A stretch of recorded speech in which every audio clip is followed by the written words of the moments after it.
یہ جاوید چودھری کی ایک بک ہے 0.4۔ تو اس کے بیک پہ انہوں نے ایک جو ہے پیراگراف لکھا ہوا ہے، بہت ہی خوبصورت پیراگراف ہے، تو میں پڑھ کے سنانا چاہتا ہوں۔ تو جاوید چودھری صاحب لکھتے ہیں کہ کسی گناہ گار نے اللہ تعالیٰ سے جنت اور دوزخ دیکھنے کی درخواست کی، اللہ نے اسے فرشتوں کے حوالے کر دیا، فرشتے اسے دوزخ میں لے گئے۔ دوزخ ایک بہت بڑا ڈائننگ ہال تھا جس میں شاندار کرسیاں لگی تھیں، اور ان کرسیوں پر انتہائی لاغر، کمزور اور مدکوک لوگ بیٹھے تھے۔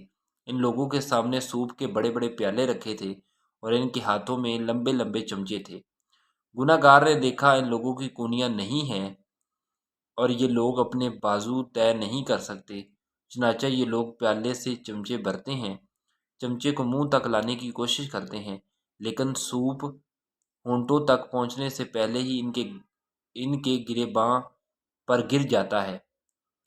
وہ صدیوں سے سوپ پینے کی کوشش کر رہے تھے، لیکن چمچ ان کے ہونٹوں تک نہیں پہنچ پا رہے تھے۔ فرشتے اسے وہاں سے جنت میں لے گئے۔ یہ بھی ایک بہت بڑا ڈائننگ ہال تھا۔ اس ہال میں بھی لوگ بیٹھے تھے اور ان کے سامنے بھی سوپ کے پیالے پڑے تھے، لیکن یہ لوگ انتہائی صحت مند، خوبصورت اور مطمئن تھے اور ایک دوسرے کے سامنے ہنس کھیل رہے تھے۔ گناہ گار نے فرشتوں سے جنت اور دوزخ کا فرق پوچھا تو فرشتے بولے، ان لوگوں کے بازو میں بھی کونیاں نہیں ہیں، لیکن انہوں نے اس کا بڑا دلچسپ حل نکال لیا ہے۔ یہ پیالے سے چمچ بھرتے ہیں اور یہ چمچ اپنے ہمسائے کے منہ میں ڈال دیتے ہیں، اور ہمسایہ اپنا چمچ ان کے منہ میں چنانچہ دونوں کی بھوک مٹ جاتی ہے۔ یعنی دونوں جو ہیں وہ اس کے منہ میں چمچ ڈال دیتا ہے اور وہ اس کے منہ میں چمچ ڈال دیتا ہے، یعنی دونوں ایکسچینج کر رہے ہیں، دونوں کا مسئلہ حل ہو گیا ہے۔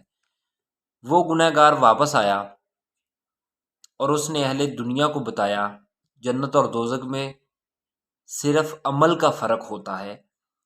دوزخ کے لوگ اپنا چمچ اپنے منہ میں ڈالنے کی کوشش کرتے ہیں، جبکہ جنتی اپنے پیالے سے چمچ بھر کے دوسروں کے منہ میں ڈالنے کی کوشش کرتے ہیں۔ اور میں نے گنہ گار کی بات سنی تو مجھے اس وقت معلوم ہوا کہ وہ جنت جسے ہم آسمانوں میں تلاش کرتے رہتے ہیں، وہ جنت زندگی بھر ہماری ڈائننگ ٹیبل پر پڑی رہتی ہے۔ ہم نے بس ایک چمچ بھرنا ہے، ایک چمچ اپنی بغل میں بیٹھے شخص کے منہ میں ڈالنا ہے اور اللہ کے قرب کو پا جانا ہے۔ بس اتنی سی بات ہے، لیکن ہم اتنی سی بات کے لیے عمر بھر مارے مارے پھرتے ہیں۔ ہم بغل کے بچے کو ہزاروں میل لمبے میلے میں تلاش کرتے ہیں۔ ہم کتنے بیوقوف لوگ ہیں۔ یعنی کہ زندگی میں جنت اور دوزخ میں صرف عمل کا فرق ہے، اور ہماری جو ٹیبل، جو کھانے کی ٹیبل ہے، ہم صرف خود ہی اس کو سمیٹنا چاہتے ہیں۔ ہم اپنے کھانے میں کسی کو شامل نہیں کرنا چاہتے۔